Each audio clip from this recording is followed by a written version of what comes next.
Tal y como se lo dije antes de la pausa, hoy es jueves de opinión con el diputado federal por el Partido Revolucionario Institucional, Rubén Moreira, a quien saludo con mucho gusto vía telefónica. ¿Cómo está, diputado? Buenas noches. Muy bien y muy contento de estar otra vez con ustedes y bueno, pues listo para conversar.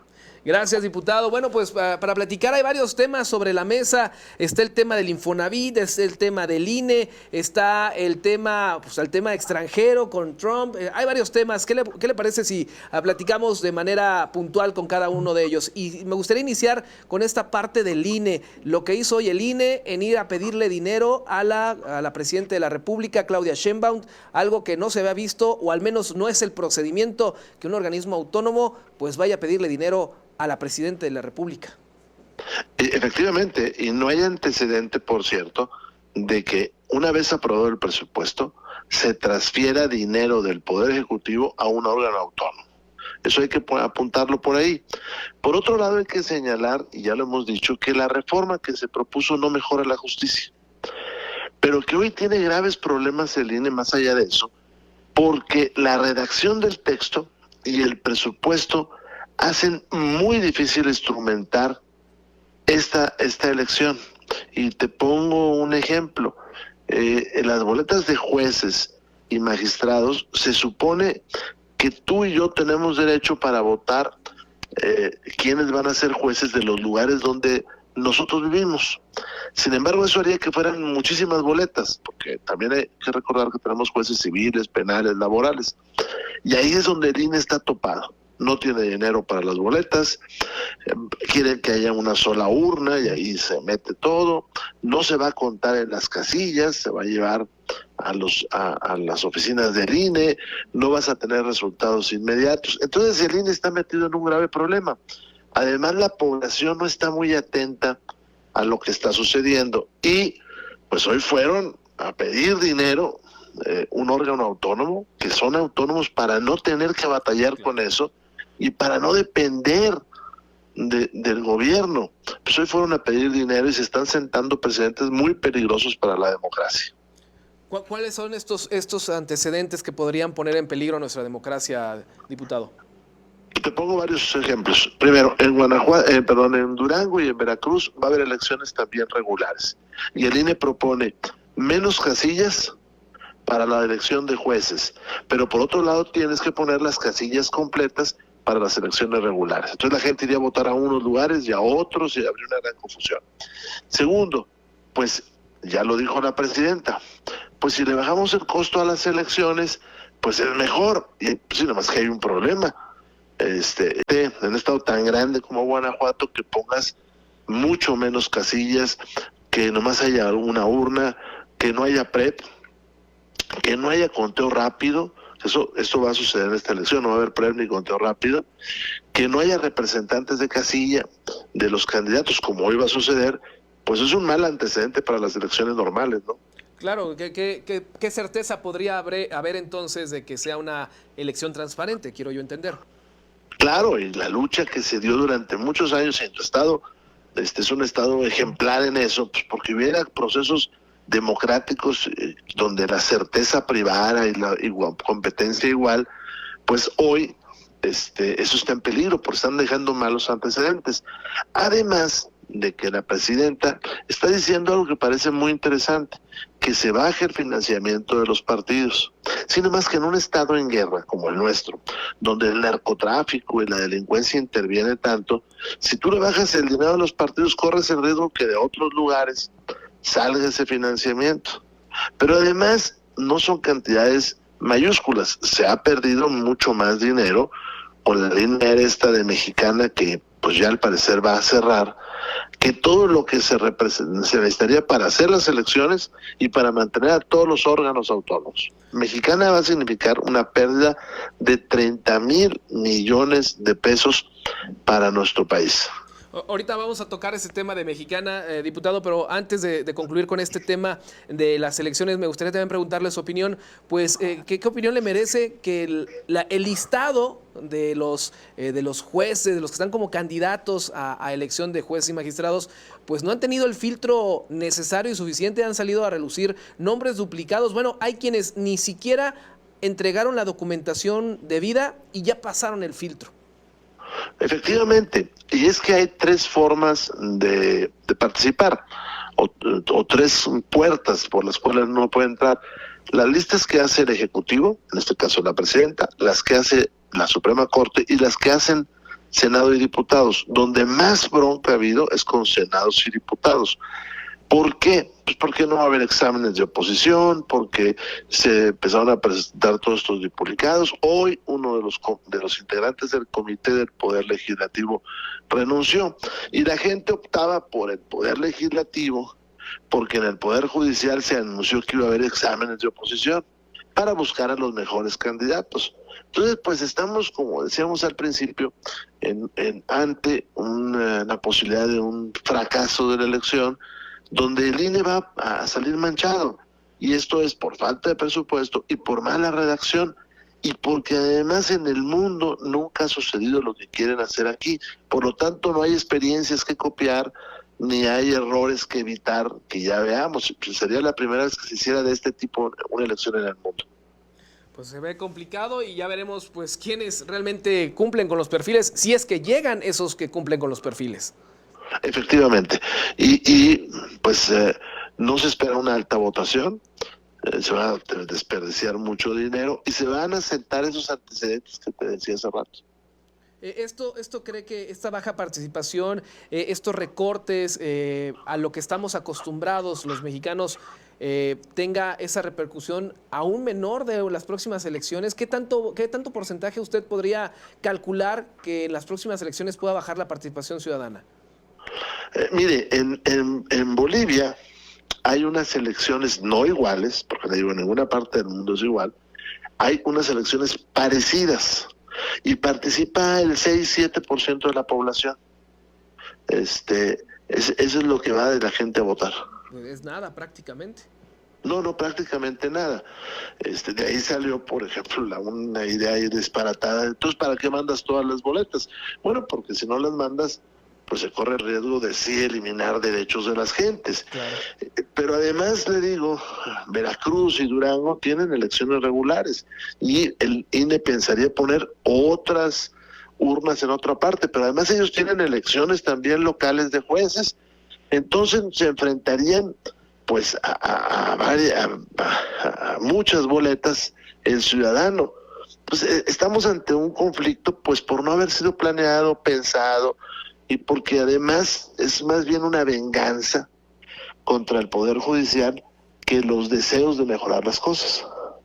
Ya, oiga, y en otro orden de ideas, diputado, ya lo decía usted, Mexicana de Aviación, ¿cuál es su opinión sobre pues este nuevo fracaso pues en los proyectos federales?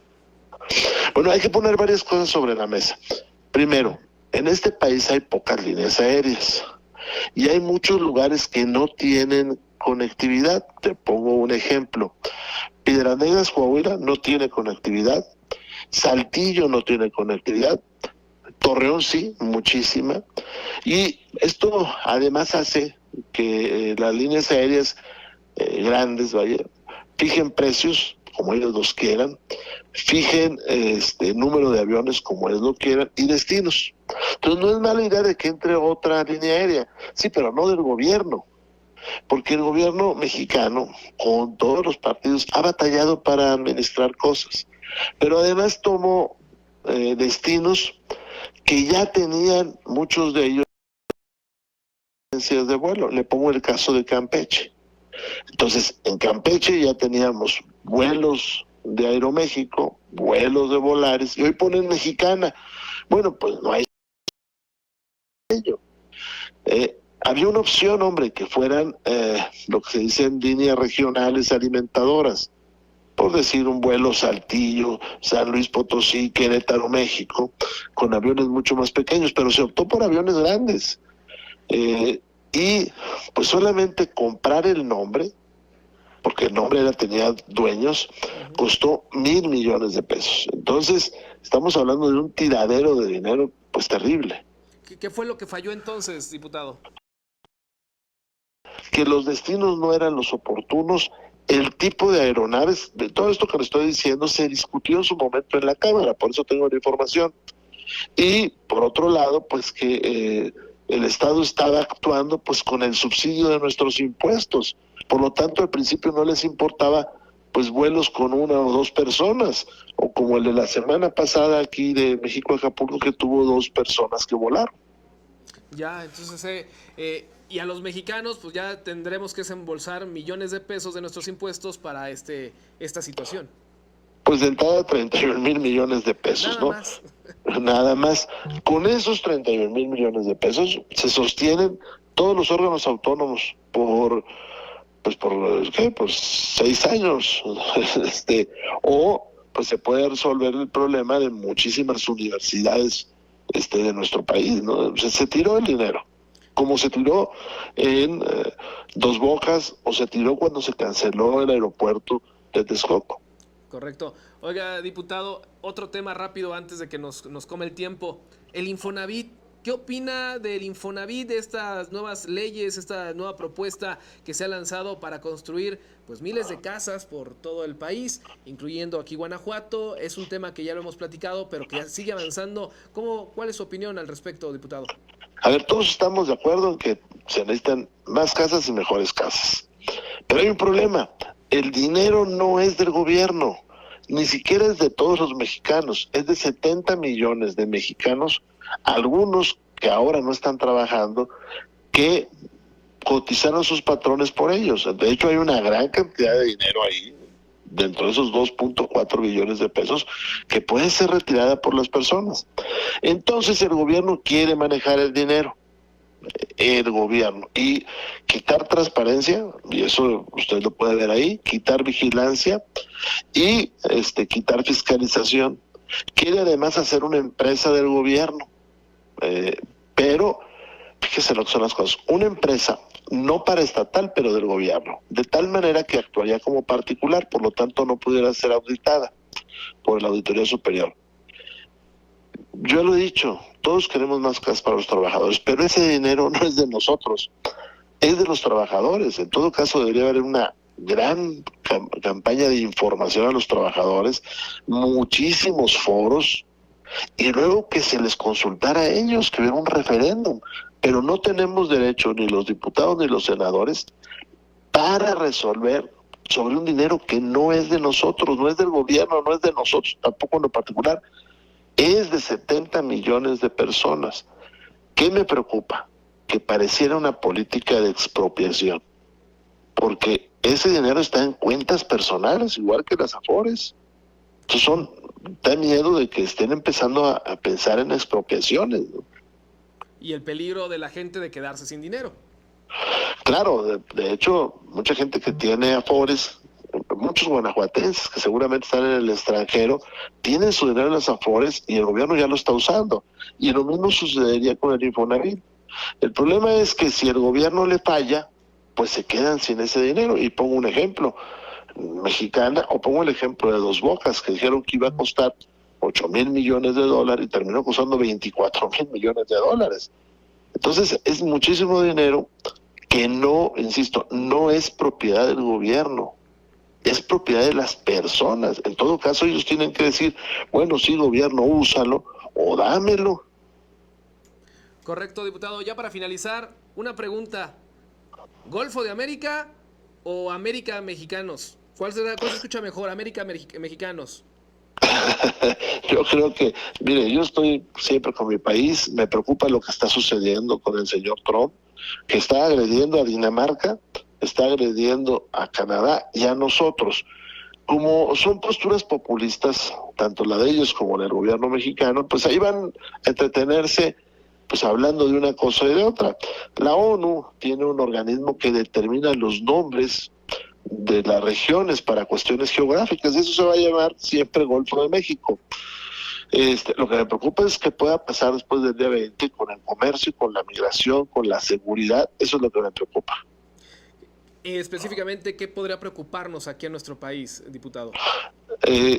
Pues repatriaciones de mexicanos masivas, y ahí su tierra y mi tierra, pues tendremos que preocuparnos. Aranceles a las autopartes, y ahí también Guanajuato y Coahuila pues son líderes en la producción de automóviles, de autopartes, debería preocuparnos que México hoy depende más que nunca de los Estados Unidos en dos cosas: alimentos, importamos mucho maíz, y gas. El presidente Andrés Manuel no quiso sacar el gas shale, argumentando que se dañaba el medio ambiente, pero los americanos sí lo hicieron. Hace varias décadas, Estados Unidos producía más o menos 5.6 millones de barriles y nosotros 3.5 millones de barriles de petróleo.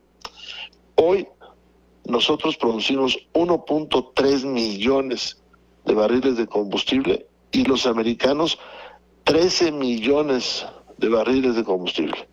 Entonces nosotros dependemos totalmente de los americanos en muchas cosas, pero en maíz y en gas, pues estamos en sus manos.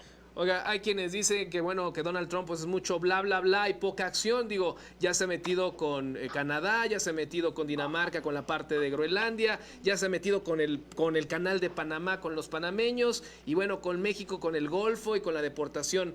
¿Realmente cree que todo esto pueda ocurrir o solamente es un blofeo como para imponerse Donald Trump? Pues mire, mucha gente apuesta a eso, pero hace 8 años que él tomó el poder por primera vez. Recordemos que canceló una planta automotriz en el Pacífico y otra en San Luis Potosí, de entrada.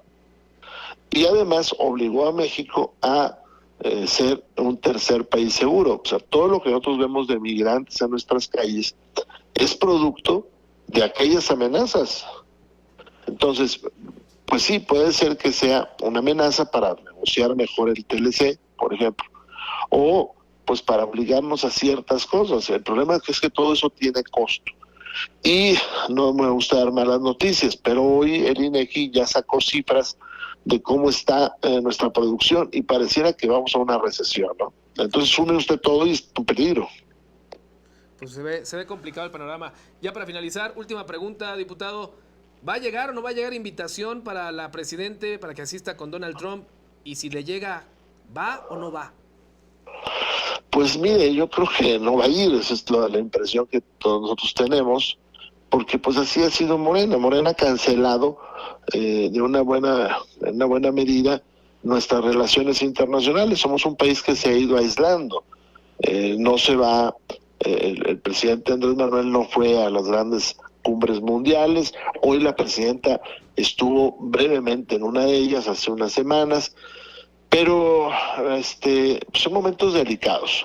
Ojalá y el gobierno federal recurriera a la experiencia diplomática de este país, que hay mucha, de muchos partidos, y que se reflexionara bastante cómo vamos a ir a esta negociación del TEMEC.